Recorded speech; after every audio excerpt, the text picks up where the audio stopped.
Identity theft happens when someone takes information about you and then uses it to commit fraud. Identity theft is very serious. We know that identity fraud in its various forms has affected 10 million people in any given year. And what that means in dollars is that it's a loss to businesses of about $50 billion. On top of that, victims of identity theft have spent $5 billion trying to undo this harm. Everyone needs to be conscious that identity theft is real. When you get news that your identity has been potentially stolen, it's sort of this open-ended problem that has occurred, and you don't know what's going to come of it. No one's immune, which isn't to say that we're powerless. And this morning on Today Investigates, the new twist on an old crime. Identity thieves now targeting babies. NBC's Jeff Rossen is here with information that parents really need to know. Jeff, good morning. Yeah, this is an important one, Ann. Good morning to you. I know your kids are in high school now, and so they're a little older for this, but for a lot of us younger parents, the question you have to ask yourself, when was the last time you checked your child's credit report? I know I haven't. I have 2 little girls. And the crooks know it. Now they're so advanced, they can actually steal your baby's social security number before they're even born, racking up millions in debt. This morning, we tracked down the alleged thieves and show you exactly how they do it. What's funny? Egan is only 2 years old, but already owes thousands in credit card debt and has declared bankruptcy. You think this must be a joke, and then you realize, no, this is actually incredibly serious. 9-year-old Riley is in default on utility bills.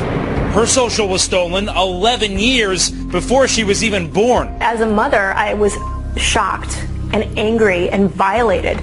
Katie was only 3 years old when crooks stole her identity. Now, as a teenager, her credit report shows over $750,000 in debt, all at the hands of ID thieves. A scary thought for a young girl. I think that because it is illegal, they should be in jail. But they're not. In fact, we found 2 men using her identity, living free. Never in my wildest dreams had I thought to run a credit check on my son, and what parent would run a credit check on their child who's in diapers, who's crawling? Stealing their socials is easier than you think. That number is actually a code. The first 3 digits stand for the state it was issued in. The last 6 digits stand for the approximate date it was issued. A clue to the person's birthday. Now, using simple software, crooks can actually predict kids' numbers, meaning when your newborn gets their number at the hospital, it may already be stolen. Which is exactly what happened to Riley. Her mom discovered it years later by chance on a family credit check. The government gave me a bum number that obviously they hadn't cleared. It's a financial birth defect. And the parents aren't warned. And in many cases, police don't have the time or resources to catch these crooks. What can parents do if they suspect their children's identities have been stolen? Right, so if you do that credit check and it comes back that the identity is stolen, really only one thing you can do is immediately put a freeze on your child's credit, so that way it'll prevent any future theft. But it will take years for you to call the credit card companies and the credit bureaus. The burden is on you to prove that your identity has been stolen, and it is a major pain. It is infuriating. Yeah. Jeff Rossen, thank you so much this morning. Every time Stancy Nesby looks in the rearview mirror, she can't help but wonder if she's about to be pulled over. Everybody needs to put themselves in my shoes and know that this could happen to them. A 30-year-old single mom with 4 kids who holds 2 jobs working as a nurse's assistant, life was hard enough before her problems with police. It's made it really hard for me to smile and be the normal person that I felt like I was at first. It started 4 years ago when Stancy was pulled over for speeding in the Bay Area. She admitted going too fast, but couldn't understand why she was being arrested. I ended up going to jail that day. They didn't believe anything I was saying.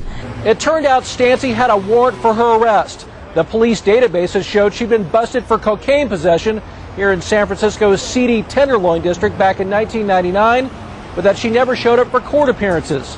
Stancy had to spend 3 days in jail. The problem, she was innocent.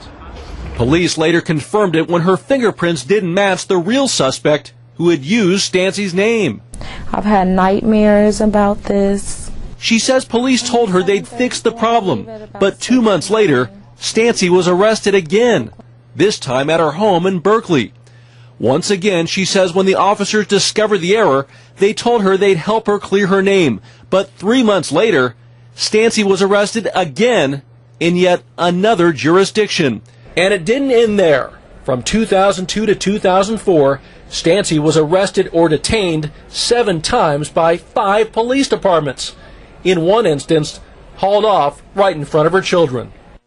The kids were crying, and basically they ended up, throwing me on the ground and sticking their knees in my back. Every time, she says authorities promised to fix the problem, but didn't. Maybe it's because I'm not a rich person that they feel like I'm nobody.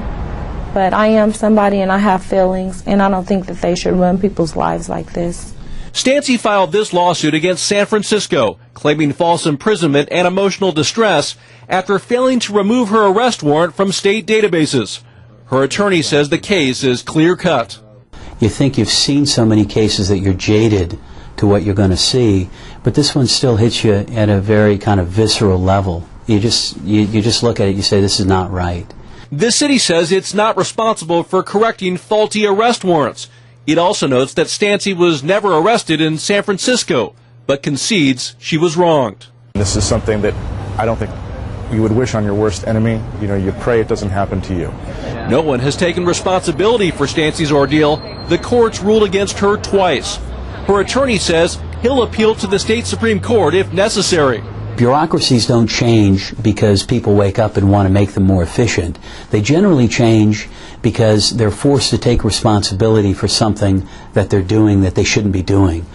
I just can't believe that people that are supposed to be helping, people that are supposed to protect and serve, would actually hurt somebody who's innocent. Even though a judge dismissed her lawsuit, the court asked the DA to remove the warrant from the database, which finally cleared her name. Still, she can't help looking in the rearview mirror. Dan Simon, CNN, San Francisco.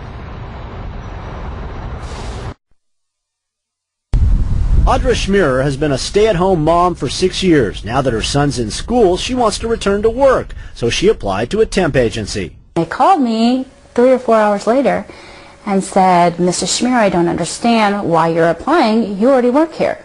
At a big tech company, a similar experience. Here's my driver's license, my passport, my social security card. I gave him everything. And she said, well, really, how can you actually prove you're you? What if those people have the same documentation you do? Schmierer has discovered more than 200 illegal aliens throughout the United States are doing jobs Americans supposedly won't do by using her social security number. They work in fast food chains, cosmetic companies, even receive dividends from Microsoft. I started to gather all this information and really found out how extreme the situation was. It's scary. Her ordeal began last year with a bill from the IRS for nearly $16,000 in back taxes for a job in Texas. She lives in Dublin, California. My husband was actually quite upset. He asked me when I had ever been to Texas. She tracked down the illegal alien whose phony tax return triggered the IRS bill. He told her he'd bought her social security number and a fake green card at this Texas flea market. I don't understand how illegal aliens can come across here and commit a felony. Identity theft is a felony.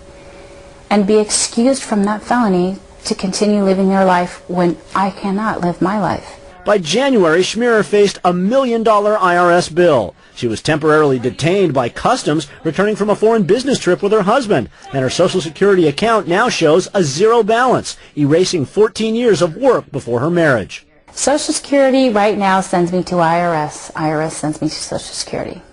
Every now and then they'll send me to the FTC, whom I have a case with. No one wants to do anything about it. Right now, I have nowhere to go. Schmierer spends several hours a day trying to clear her name. The IRS has canceled her bill, but Social Security won't give her a new number. She says all 35 employers she's contacted have refused to take action against the workers using her number. It's cheap labor, and they don't care. Neither do most senators. John Ensign brought Schmierer's case to their attention, and they still approved Social Security benefits for illegal aliens using stolen identities. The crime of identity theft and Social Security fraud are not victimless crimes. The victims of these crimes are American citizens and legal immigrants. Casey Wyan, CNN, Dublin, California. I was absolutely floored. You just would never imagine in a million years that something could happen like this. Several months ago, Andrea Sachs got an alarming phone call.